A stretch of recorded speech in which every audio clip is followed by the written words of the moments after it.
So the public was invited this morning to pay their respects to a veteran buried at the Coastal Bend Veterans Cemetery.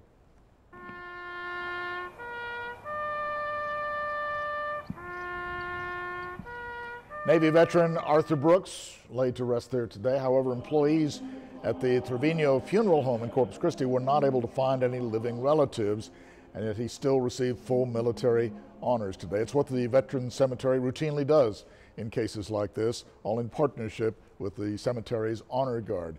The idea, of course, is to ensure that every veteran receives a proper burial that they surely deserve. And members of the Patriot Guard Riders also on hand today to serve as pallbearers.